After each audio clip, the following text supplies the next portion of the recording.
everyone, Derek here from Cyberpunks, and welcome to the first ever pre-game show for the Public Sector Network Government Innovation Week here in British Columbia and Victoria. I just landed this afternoon, and I'm still getting my feet underneath me here, and yeah, just super excited. So before we get into the agenda and the interview I had with Andrew Jensen, who's the co-founder and chief partnership officer for the Public Sector Network, I want to take a moment to talk about the context we're stepping into, because it matters. It shapes how people arrive at this event, what they're hoping for, and what this moment could mean for the future of BC's public service. So last time I was here was about 18 months ago, and at that point, BC public service was in a very different place. It felt like a high point. BC had leaned into the whole flexible work at the time when many governments were actually heading the other direction. And it wasn't just about hybrid arrangements. It was a strategic decision that they had made with the goal of attracting the top talent from across Canada and from other parts of the world. It gave people a space to breathe. It really unlocked innovation. There's a lot of really interesting things that are percolating here in BC. And there's a sense of momentum and possibility, of leadership willing to boldly chart a new direction. But coming back now 18 months later, it's impossible to ignore how much things have changed. I mean, the big thing is that BC just came off of one of the longest public sector strikes in Canadian history at nearly 9 weeks. And while the strike is technically over, the impact isn't. And this is something we need to acknowledge, honestly. The tension didn't disappear when the picket lines did. They're still there, simmering under the surface. And there's tension between senior leadership and frontline staff, a sense of mistrust or feelings of being unheard or feeling stretched thin. And there's also a tension between the frontline employees and their unions, and like a lack of agreement about the best way to approach things. So it's a bit of a mess right now. So it isn't just one group versus another. It's a tension heading in multiple directions as the system wrestles within itself. This kind of creates an emotional fog inside an organization. Even teams that weren't directly involved feel the ripple effects. And when you combine that with the cost of living crisis and with the reality that salaries in many sectors, including the public sector, haven't been keeping pace,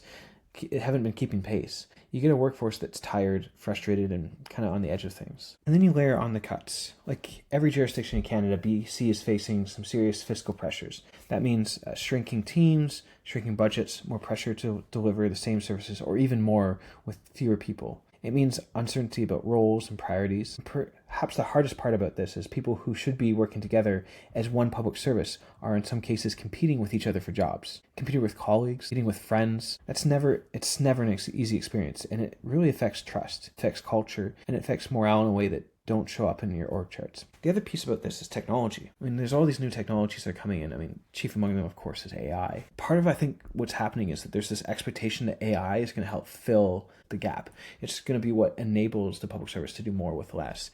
The problem is, there's a lot of uncertainty about how to use these technologies. And if you're basically putting a gun to people's head in terms of like, learn this technology if you want to keep your job, that isn't the type of context that makes it easy for people to adopt new technologies with enthusiasm. And of course, all of this is happening in a major reorganization, especially in digital and service delivery. There's a real push towards joined up services, towards centralized capability, towards a more coherent, more integrated ecosystem of government service delivery.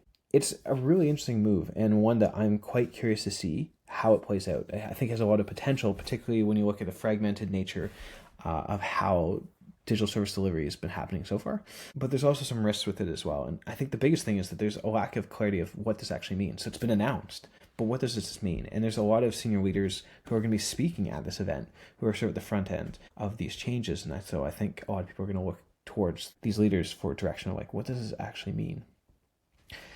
Because people are still trying to understand what it means for their team, their role, and their future. So we have a strike that ended up leaving deep tension within the public sector workforce, cuts that are forcing really difficult decisions, reorganization that's still being defined, new emerging technology that's shifting how work happens, that's being adopted under a high pressure situation, and a workforce that's trying to figure out how to navigate all of this at once. Then if you zoom out to the national picture, for over a decade, Canada's been trying to build a digital public infrastructure. And we've started with pieces, we've made progress in pockets, but we've still yet to build a coherent, interoperable national foundation we need. And now there's massive global pressures, chief among them, of course, from the United States, but globally as well. And it's making these gaps impossible to ignore. Whether we're talking about innovation, AI, cybersecurity is a big one. There's a whole day set aside for that. And of course, economic competitiveness. Canada is at a point where the provinces and the federal government must collaborate in a way they've never fully managed to, at least not for some time. But this moment does feel different. The ideas are not new, but the stakes have risen. The political calculus is different. The pain of fragmentation is visible, and the risk of inactions are clear. So there's a real opportunity to do this right, and do it while unlocking a much more modern, more integrated, more resilient public service. I think this is quite an exciting time, to be honest. And all of that is what this event sits within. So people are coming not just to hear about technology or service design or cybersecurity. They're coming because they want clarity. They want to understand how leadership sees this moment, how technology fits into the reality of doing more with less, how reorganization will shape the next chapter, and what path forward might look like in a public service that is under strain, but still full of people who care deeply about what they do and really want to make BC better for people who live here. So I'm actually really excited about the agenda when I looked at it because, yes, this is a moment of challenge, but there's also a huge opportunity. And you really see this in the agenda in terms of framing around the possibility of what the future holds. And I think there's a sense of optimism that I hope will pull people in and get them excited and hopefully serve as a boost of energy into an ecosystem that I think really needs this right now. I think this event could be really pivotal for the public service in BC, and I'm curious to see if it will meet that ambition. So anyways, that's the context. Now let's talk to Andrew and really get his vision about how the public sector network is viewing this event and how they structured and designed it the way they did. Quite an exciting conversation, so check it out. Welcome everyone to Civic Punxsutawney Road, and this week, we are here in Victoria, BC at the Public Sector Network Innovation Week. I'm here with Andrew Jensen, who is the co-founder and chief partnership officer. That's correct. For PSN. Super excited to have you here. Super excited to be here. Thanks for having me. The question I guess that's on everybody's mind is, what is this? So this event's happening over the next couple of days. What is the key sort of driver of this event? Why this event? Why now? Why here in Victoria? Great question, Derek. So this is the 5th annual. So we've been doing the innovation show for 5 years now with BC government together in collaboration, a partnership. It has now evolved to what we call Government Innovation Week. I think the reason it's so important this year is the recent changes that are being made within BC government and the move to the Connected Services BC. There couldn't be a better time to have folks coming together to talk about that, learn about it, and share and find out about what that journey is going to look like. So there are 3 components for this, right? There's the Digital Leaders Day, which is tomorrow. Correct. And then Tuesday actually has 2 components to it. One that's focused on innovation and one that's focused on cybersecurity. Why did you choose those 3 components? Yeah, so the first part, tomorrow, Digital Leadership Day, is a slightly smaller group. It's around about 100 to 120 of the more senior leaders that we work with typically. And that part of the program is broken into 3 components around people, process, and technology. So there's 3 distinct blocks in the day, which are really the 3 core cogs that have to come together for change, in digital across government to be effective. And so it's really bringing these leaders together. There's some presentations on stage. They break out into some roundtable discussions to workshop some ideas together. Then the concept is from Digital Leadership Day, we then go into what was our traditional innovation showcase, which is going to be 400 to 500 people are going to be here on Tuesday. That's going to be a lot of people. That's a little bit bigger. It's going to be very busy. And that innovation show is also broken into a couple of different tracks. Everybody starts together at the beginning of the day, and then they separate into sort of a choose your own adventure. There's some different presentations so people can move back and forth between different rooms. And then the third component, which is actually running on that same day, is the cyber showcase. I'm particularly interested in the cyber showcase because, cybersecurity has become a real hot topic in particularly the last couple of years. What are you hoping for, particularly from that component? Like, why did you decide to bring it in, and what do you think will be the key things that you hope people dial in on? And look, another very good question. And we used to run our cyber showcases separately at another point in time in the year. About 18 months ago, we started to transition that and combine them in with our innovation shows as part of this Innovation Week concept. And the main reason being is we want a separate component of the day that's very specifically tailored to the cyber practitioners themselves, but we wanted it to be combined in with the overarching day because cyber is an everybody problem. So we want that sort of cross-pollination that people can come in and out of certain sessions that might be of interest, but maybe for some of the more technical ones that are really very much for the cyber folks, then it's just for them. Well, I think one of the things that jumped out at me as well is I think there's a lot of fear right now around cybersecurity. But one of the things I noticed from the way the agenda is structured right now is there's a lot of hope and optimism. Like, this is exciting. There's an opportunity now to really take a big step with cybersecurity.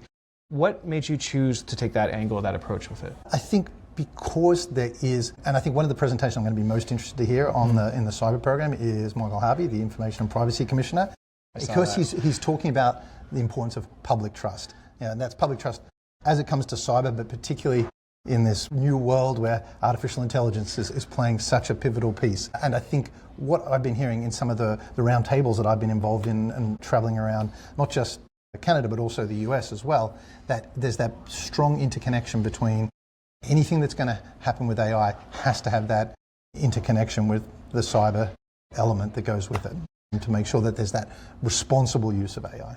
So I guess this actually dovetails nicely into the next question I want to ask, which is, okay, AI. We know it's going to be a big theme. It's a big theme everywhere. How are you approaching AI in this year's gathering?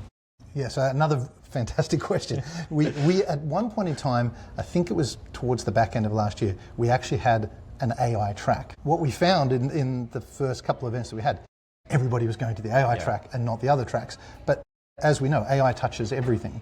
So this year, as you see the different tracks, and in some of our upcoming innovation shows, our federal show in February, our Ontario show, our healthcare show, there isn't an AI track because AI impacts all of the different discussions that are happening, whether it's citizen facing, whether it's back end operations. So I think that's probably been the conscious thing that we've done, is to try and spread it across. One of the topics I didn't see a ton of, and I'm kind of curious to sort of pick on a bit, is sovereignty. So sovereignty is a really hot topic in a lot of spaces I'm in these days. I noticed that it wasn't something that is a key theme. Is it something that you think will come in naturally, or is there a reason that you decided not to drill down on sovereignty? Yeah, I think it's like kicking off from like February with our innovation show in Ottawa. I think you'll see that theme coming through a little bit more. Yeah. I think for this iteration in BC, the focus is really going to be around this move to connected services. I know we were chatting a little earlier about sort of the cycle that government's been on in BC over the last, say, 12 to 18 months. Yeah. And I think this is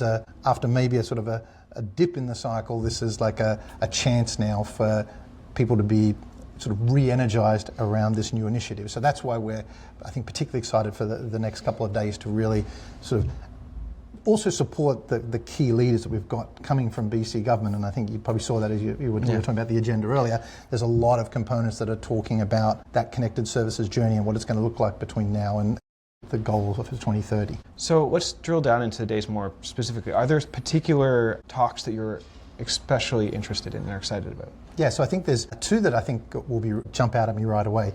For the Digital Leadership Day tomorrow, we've actually got Blair Neufeld, and Blair, both Alberta government and BC government formally, and now feds. And now with the Canadian Digital Service, working with the Chief Client Experience Officer, but based out here in Western Canada. So I think it's really great for him, that perspective he's going to bring of kind of all three jurisdictions that he's been involved in. I think is going to be really interesting and valuable for the group.